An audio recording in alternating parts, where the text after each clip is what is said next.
So, Dylan, this is Joe. He's a very long-time friend of mine. He plays League, and he was just curious to listen in. Awesome. Hey, Joe. Joe, Dylan. Dylan's a coach. He's been doing it for I don't know. How long have you been doing it now, Dylan?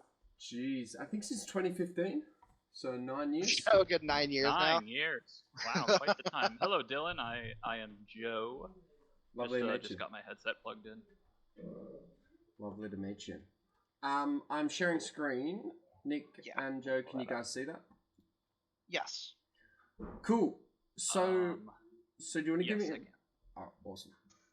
So do you want to give me a bit of history, Nick, on what's happened? Because it looks like you're originally a support main. I think you've switched to or flirted with some mid lane or something, and now we're coming back. Yeah. Now to I'm support. floating around ADC right now, just because really the only lane that I know that I don't do as well in is top lane, so I can comfortably rule that out. Yeah. Um, but uh, I generally get bored of roles fairly quickly, so I'm trying to figure out the best way to narrow down a champ pool because I know that's the best way to climb. And when I was D3, I think I was only doing support, uh, and when I got up to D1, that was also only support. Yeah. So, yeah. Okay, and so you want to get back to like the eventual goals masters, right? Yeah, the actual goal is master. Got it. And so realistically, to do that, we're gonna have to stick to a role in a champion pool, and the real question just Yes. is what is that role gonna be, and then what that champ pool Yeah, is. So is it gonna be support? exactly. Is it gonna be like? Have you made that choice yet? I'm decided. So definitely not jungle. I'm leaning towards not mid. I'm stuck between ADC and support. Um, because it feels like I'm doing better in ADC than I am in support this season so far. Um, like just looking at my uh overall win rate, like I've done about 30 games of ADC this split, and I have like a 65 win rate, which is crazy high. Meanwhile, I've done 80 games on support, and I only have a 51% win rate. Got it. Okay. And it's all on this account. Your off meta Yeah, account. everything's on the one account. I haven't been playing on a different account or anything. Cool. And when you say 80 carry, are you play? Okay, you're playing mages and Yeah, I'm mostly playing mages. okay. Okay. So an initial recommendation would be until we decide on a role, I would maybe like save the experimentation to another account. Just because Okay.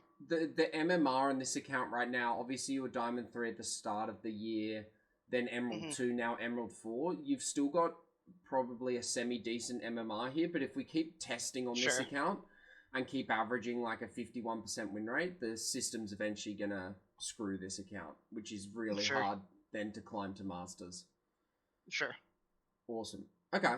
And then the step after that I would recommend is like you've just got to now take the time and decide what role you want to stick to. Obviously there's situations where you could switch a role halfway through, but it's kind of like a 2 steps forward, 1 step backward. It's still all just going to Mhm. add time to that journey to the goal. Sure. Um, in my experience, generally someone who's got the most experience on a certain role like support, you're probably, if I was like, what are you going to climb faster on, I would probably put my money on support, even though you've been having some Okay. early success on 80 carry. I think the Sure. reason is like right now you're in kind of Emerald 3, Emerald 4 MMR, so like Sure. you can probably gap 80 carries here, but what happens when we get to like High Diamond Masters? Yeah, that's fair. Yeah. But also like Mechanically, I'm going to be completely outclassed at that elo. yeah, but also you might just gradually improve on your skill as you climb up, learning 80 carry Mhm. from Emerald 4 to Diamond 4 to Master. So there's no reason why you can't get better over time. Mhm. So yeah, I would say I would lean towards support then, though.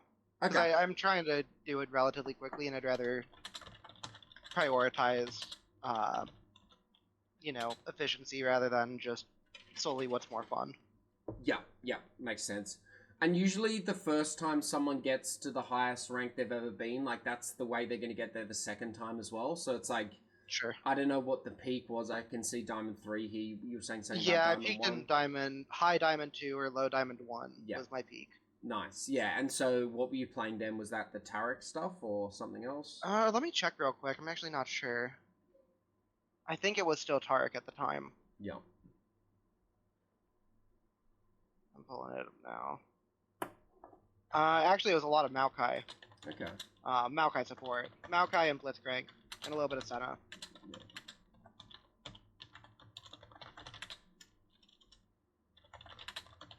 Yeah, Maokai, Blitzcrank, Senna were the three. Okay.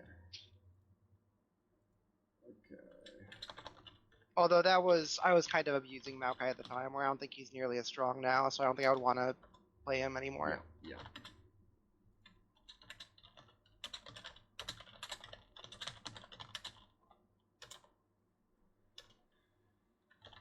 Okay. Okay, cool. Awesome. And so what are you looking for in terms of like coaching? Are you like, I kind of just want to see where I can get, like, so like right now you just want to go away and like spam your support, play 30 ranked games, and then see where you land, and then be like, okay, I need That's coaching. what I'm thinking, yeah. Yeah. I pretty much just want to, the goal for me in this call is to figure out like what are, the 3 to 5 champs max, and the role which it sounds like support would make the most sense. Spam some games, see where I land, and if I'm continually climbing, like if I'm holding like a 60% win rate, cool, then I'll do that until I start plateauing, then have a coaching set, then have, more dedicated coaching sessions. Yes. Agreed. But I think until I get to that point again, like it would be somewhat redundant, because any mistakes I make are going to be things I can catch. Yeah. Yeah, and you can iron out yourself. Yep. Yeah. Correct. Okay. Champ pool, I think 3 to 5 is too many. I think if there's a bit of, like, honestly, you're still the highest percentage chance of how players get to Masters the first time is one tricking. Like, that rule doesn't change. So I would really lean towards like 1 to 3 max. Okay. And I usually see the most success when someone has a one trick that they play like 80% of the time. Then they have like a backup pick that's usually quite a little bit different. So if they get like hard counted, they can go on to that second pick, as an example. Okay. So like you wouldn't want to go like Lux Vel'Koz. You'd want to go maybe like Lux Braum or something, because they serve very different purposes. Or Zac and Sona, like quite opposing purposes, where there's not a champ that can counter both of them. Okay. So that's what I would recommend. But again, it's like how quick you want to climb. Like if you are okay with taking a bit more time, but you want because you want to play 3 champs, well, that's fine. It just adds time to the No, goal. I'd rather. I'm prioritizing reduction in time. So Yeah. Okay. Yeah, I would say of the. I'm not opposed to Senna Blitzcrank again. I've enjoyed Yumi, and I do fairly well with her, but I also feel that she has very limited carry potential in most of the time. If I could interject, Nick, I don't think you'd like Yumi because of how ADCs tilt you. Yeah, just from a mental, from a mental perspective.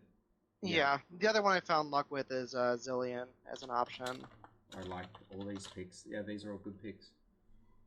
I would say those are the big ones. I could see myself spamming and not, and I guess Seraphine would be the last one for the. I'm not saying like all of them. I'm just spitting out ones that I've noticed I've played and not get bored of. That's good. That's a really good way to look at it. Okay, awesome. And then so there's kind of 2 steps you could go from here. You could keep playing AD carry until you like plateau, because I mean, if you're averaging a 60% win rate, there's no reason maybe you just keep going until you hit that wall. And then you get to the crossroads and go, okay, do I now pivot back to support, or do I keep going with AD carry? And it could also be a blend where you just go support primary, AD carry secondary, and there's going to be times where you'll get the AD carry role, maybe 20%, 30% of your games. Sure. Or you can literally right now switch to the support one tricking, but in Emerald, like you can probably get away up to like Emerald 1 D4 without having to play your best role, because you're probably just better than the average player. Sure. From what I'm hearing, if you're at a 60% win rate, there's like... Yeah, I'm holding right now. I just checked my League of Graphs. I have a 65% win rate in ADC. Yeah. But I only have like a 51% in support. Yeah. Because I think and you can correct me if I'm wrong, but I feel like supporting at lower elos feels very, very different from supporting at higher levels. Yeah, and we get a bit snobby as well, not for lack of a better word, where like we want to play at a higher level, but we're in Emerald 4. So like you're trying to play support like at a high diamond level or whatever, but your AD carry is Emerald, so they just don't know what to do. And that's really frustrating and tilting, and that's, you know, when Joe interjected saying you get tilted AD carries, that's probably why you're getting angry, because you're trying to do something and they just don't understand what you're trying to do, or they don't get it. So I think avoiding support in Emerald 4 if you're not struggling to climb with another role is absolutely fine and a legitimate strategy. Particularly when there's so much synergy in AD carry support, you're going to learn a lot along the way, regardless. Sure. And with ADC, is it the same rule? We're probably limited to 1 or 2 champs? Yeah, I would really limit it down. Especially when you're all about reduction in time to masters. Like, every champ you add adds however long. Okay. Yeah. I think I'm leaning towards Karthus for sure. Karthus I'm doing very, very well on in bot. Yeah. I think he's one of the highest. And then obviously I need an actual AD role to go with it. Yeah. Probably Misfortune. Yeah, usually people lean towards like Misfortune or Jhin because they're quite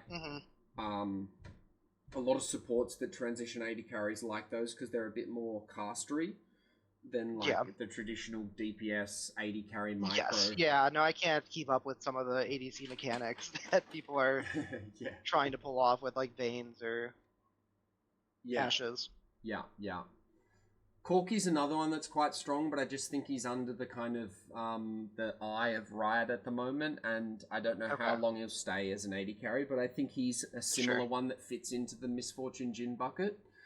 Quite linear, straightforward, a lot of casting, good range, but also I think he's the most volatile because I don't think Riot knows what they want to do with him, if they want him as an AD carry, if they want him as a mid laner, which is never good for a champ, I think. Yeah. Especially if you're trying to one-trick it.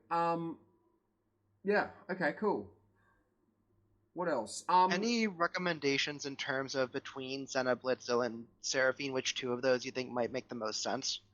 I think it kind of depends. It really depends on your skill level on them. Like, if you know you're better on one than the other, like, significantly, and you're kind of like, I'm never going to get as good on, like, Blitzcrank as my center or something, I would lean towards the champs that, in your mind, you're the best at. And just back that up with data, obviously, because sometimes we're subjective in who we think we're best at, because we might enjoy them more or whatever. But I really like all of them. I think they're all quite unique, so a blend of 2 of them would be really good, like Zilean Blitz or like Seraphine, Zilean. Like Seraphine Senna is kind of good because they're both healer enchanter kind of vibes, but one's AD, one's AP. I think Seraphine has a slight more carry potential just because she has a bit more damage. Obviously Senna does as well, but Senna's a bit harder to pilot than Seraphine. You can do a lot of your damage as Seraphine quite far away. I like Blitz once you get higher elo and you've got really good AD carries, like really good with like champs like Samira, Draven, the really aggressive champs. So like you'll find that a lot as you get into like Diamond Masters. There's a lot of like aggressive AD carries, but you'll also find there's a lot of really good passive AD carriers who can counter those. So like Blitz is sometimes a really good pick into that. To enhance like a aggressive AD carry.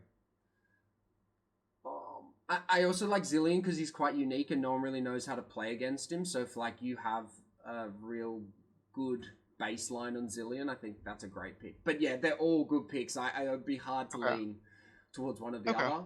Like you could use win rates if you wanted. Like I think I'm leaning away from Seraphine. Just I'm so used to playing her in the ADC role, where I think I'm going to feel gold starved. So I'm trying to decide which of the 3 to Tarek get back. rid of. Look at this.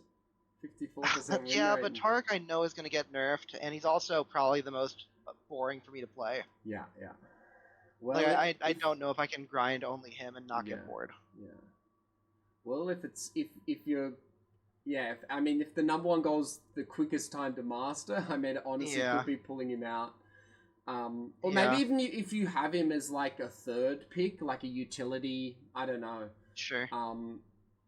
Because I think like it'd be silly given how much experience you have on a champ like this to not abuse it until it gets nerfed. Sure. And obviously if you're bored out of your mind, cool, like definitely go to your other champ, but I think it's okay to weave a bit of Tarek in. And that will help you maybe you can flex out to like a 3 champ pool then because you've got so much experience on him. You can get away with a bit more diversity. Okay. Awesome. And it looks like Senna's in a pretty good spot right now. Yeah, the enchanters are quite good. Then the other two were Zillion and Blitz. Where do they fall? Zillion's okay. It looks like Blitz is probably shit. Where is Blitz? There he is. Yeah, he's not doing super hot. No, the hook champs. Thresh is up there. Okay. Yeah. So Zillion, Senna, Tarek then. Yeah. Okay. It'd be also interesting to see if you do get a bit of that gold starve itch when you play support Seraphine. But also having Seraphine as your support might be really good because when you get put into 80 carry, you can just play 80 carry Seraphine, and so you're practicing the same champ just in different roles. Mm-hmm. So it's like almost cheating in a way because generally when people are trying to like learn 2 roles at once, it's really hard because the champs are very different. But when you can flex a champ in support or 80 carry, one, it creates a bit of confusion in champ select because you're technically a flex pick when you go Seraphine, to the enemy's eyes at least, but also if you get put into 80 carry, you just go, cool, well, I'll just play my Seraphine. So it's a really good flex pick. Okay. But also, I'm not pigeonholing you, that's just an option. Sure. The one other thing before, if you had any more questions, I was just going to say, you might come into like an MMR problem. I don't know when, but this account's probably going to hit a wall. I don't know if it's going to be like Emerald 1, Diamond 4. You might get a little reset in terms of LP gain once you go from Emerald 1 to Diamond 4, but there could eventually have to be a conversation on, is this the account we're going to get to Masters? Okay, we're going to have to really grind, because... I'm not opposed to getting... If my champ pool is that narrow, I'm not opposed to having a separate account for it. Yeah. My hesitation with having a separate account has only just been that I've enjoyed, like, flex picking, but if my goal is to get to Masters, then I can't do that, so, 2 champs per role is pretty attainable with a $10 account. Yeah. Okay, good. Yeah, some people are quite Do you think that would make more sense? Do you think it would make more sense to just jump right into a fresh account with this? No, I would like you to really solidify the plan, then jump into the fresh account, because we don't want to waste time discovering on that account. That's a pure climbing, high efficiency account, and then this can be the testing account. Okay. Yeah. And I also think this is the account where you jump on when you're tilted or you've got 2 losses in a row. Like, you've got to start having discipline. Like, Masters, we do have to have a lot of mental discipline as well. Yeah, that I'm generally good about, where if I have 2 losses in a row, I don't play any more ranked. That's good, yeah. Because the worst is tilt queue. That I am good about. Because every loss we have, it's 2 wins, basically, to get positive again. Like, so... the more we can reduce losses, the less wins we have to get. So really, when we can avoid a loss due to like tiredness, tilt, champion choice, role selection, all the stuff that's in our control before we even press the queue up button, we really want to control that. Okay. Awesome. I probably didn't have any other comments unless you've got questions to riff off. No, this helps. So I have, I'm just going to make a note for myself. Yeah. So, actually, I can probably just take a screenshot of what you have there. Yeah, I was going to send it in chat afterwards. Cool. As well. Okay, cool. And then, Joe, based off this, does this kind of give you a bit of a plan as well? I'm sure you can just interpret this to whatever your situation is. My situation is not quite the same as Nick. I've peaked at Gold 1. I haven't played quite as much as Nick. I started playing before Nick did, but he quickly succeeded at the game. Like, I was played back in late Season 2, early Season 3. Oh, wow, nice. Nick succeeded much faster than I did, and I'm a Darius one-trick. And I generally do pretty well with him. Nice. But yeah, I've got like 1.5 million mastery on him, and I usually win when I get to play him. But Okay. I still need to work more on his counter matchups, and the biggest challenge I have is translating a one lane into a one game. Yep. Darius, that's his biggest struggle, is the mid-late game, team fighting. What do you do? Yeah. What is your take on that? Like, is generally it smarter to split push with that kind of champ, or is it usually better to group up? It's quite nuanced. I think it's like a bit of a gray area, and there's certain triggers that make you want to roam versus split push. So it really depends on your team. Like, can they win the 4v4 without you, as an example? And then generally that should dictate your split push or whether you group.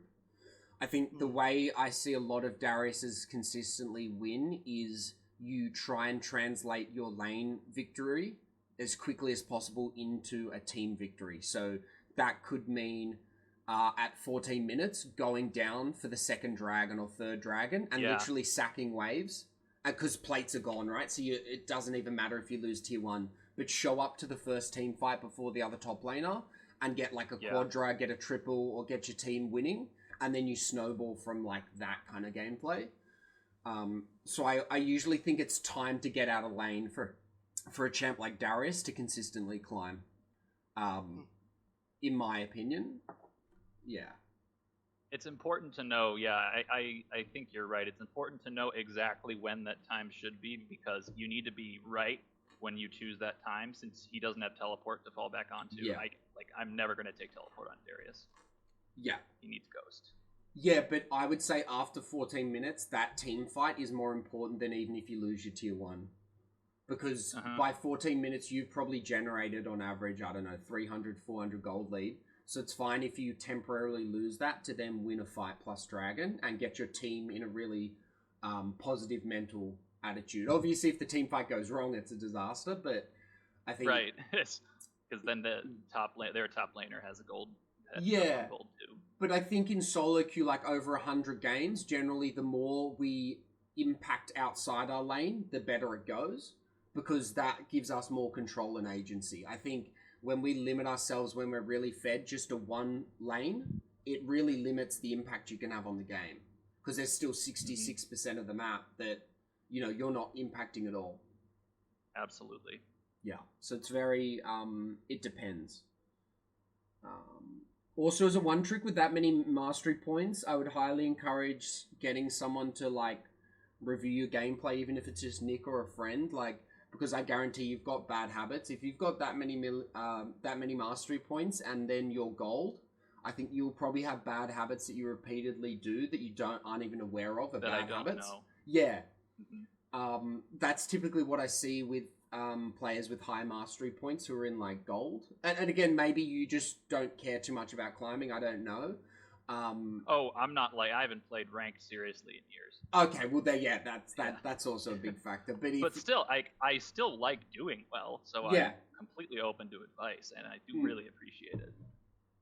Yeah, nice. I coach a couple of top laners. I coach a Panth player. I coach a couple of Garen OTPs as well. Garen and Darius, kind of similar problems in that they're quite lane dominant. But then translating that lead into a victory is sometimes tough. Cool. I'm just laughing to myself about that Panth player because his mental is some of the worst I've seen. Yeah. You've seen him, Nick? Yeah. He hangs out in this Discord quite a bit. Yeah. But his mental is really bad. Yeah, we started coaching together when he was silver. We got him to D1, and now he kind of went on a mental boom the last 3 months, and so now he's Emerald 1. We're trying to climb him back into Diamond to then do his mechanics are phenomenal. Yeah. We need we're basically getting him on a road to Masters. We were so close. We're 40 LP off. I was competing with him one split. Yeah, we were both hovering around that D2 D1 area. Yeah. It's the loss streaks that really hit you and ruin your account and make you fall the most, right? Yeah. Where you just keep playing, get tilted, don't stop playing, and keep losing. Yeah. And that's why I suggested to Nick, even though he probably doesn't need it, you have 2 accounts and you just fall back onto your other account when you're tilted or you've got... Like, you basically have like a gambling stop loss. It's like, if I lose 2, I'm not losing any more money today. Yeah, I and just I go to notice my I don't other get account. tilted in terms of gameplay, but I do notice I pick champs I shouldn't be picking. Yeah. It expresses itself differently in people. Yeah, like I'm never like actually mad. It's more like, oh well, this champ isn't working. I'm gonna play someone I have no experience on and assume it goes better. Yeah. Or maybe you carry over the experiences from last game into the other game, so then you don't trust your AD carry, who might actually be a really good AD carry this game.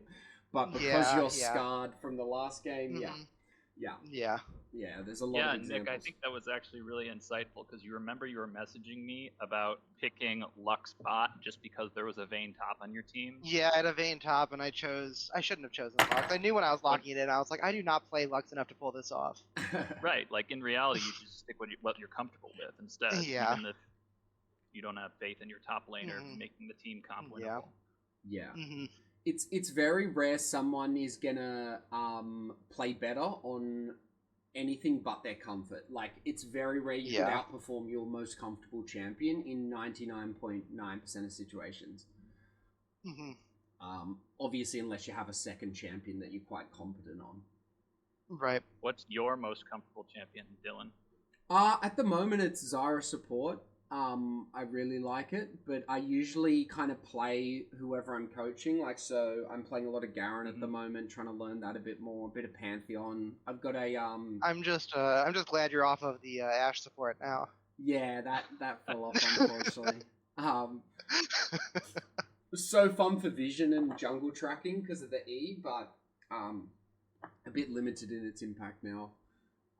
But yeah, I usually, for my main, I'm quite interested in support at the moment, so playing a lot of Zyra. And then, on my other accounts, I'm usually just playing whatever I'm coaching and I need to learn more about. So Misfortune, Garen, Pantheon at the moment are the main ones. And I've got a Veigar mid who just started as well, so I'm playing a bit more Veigar.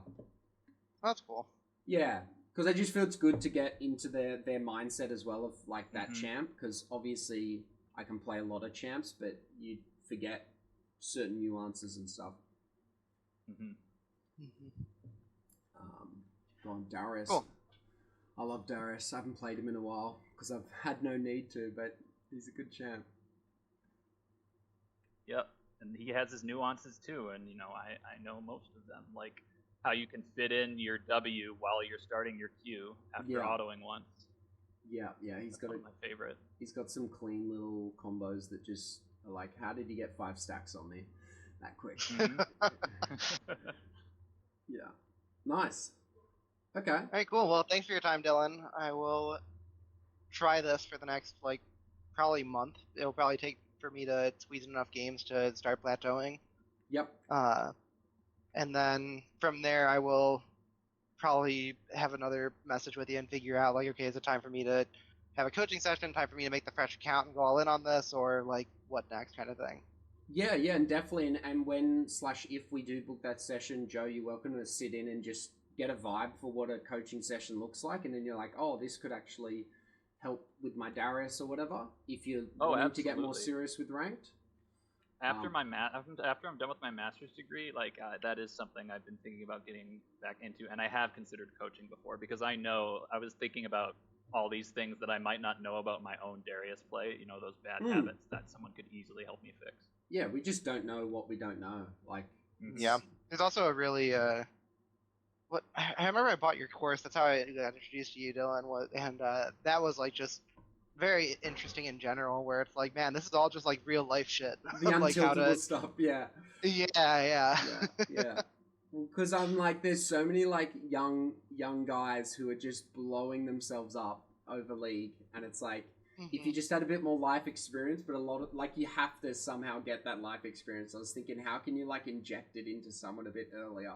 But at our age, you get that life experience, so you're a bit more mature, but when the emotional maturity is quite low in teenage guys. It gives me a good laugh when I see people on the Discord who are fresh to it, coming in with that kind of mental, and I'm like, oh my gosh, this dude needs the course or needs some sort of wake up. Yeah. This dude is such a victim. Yeah. Yes, it's just the victim mindset. Like, I have no agency. It's a coin flip.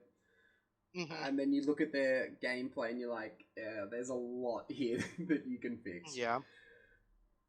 But they just Yeah, can't it's the see it. game sense versus mechanics thing. Our friend Jace says that like mechanics come from reflexes, and now that we're getting older, we have what we call disgruntled adult reflexes, but we have much better game sense. Yes. So like all the 15-year-olds are outplaying us in Fortnite and making it impossible to play that game, but we have better game sense.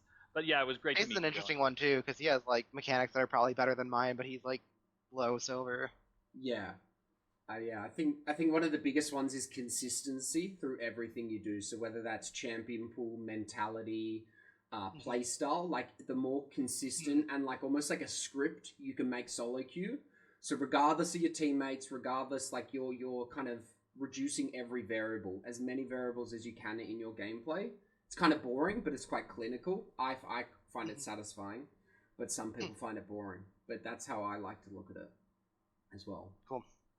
Awesome. All right, sweet. Well, thank you again, and we will talk soon. Joe, I'm gonna hop into our regular Discord. Awesome. Yeah, sure. Let me know when that coaching session is, Nick, and I'd love to Yeah, sit in if I will. I have the schedule. Easy. But and it was great to meet you, Dylan. So hopefully I'll talk to you again soon. You Yeah, too. I added you to the Discord as well, Joe, if you want Yeah, to partake thank you in for some of that. the discussions there. Awesome. Thanks, Cool, guys. cool.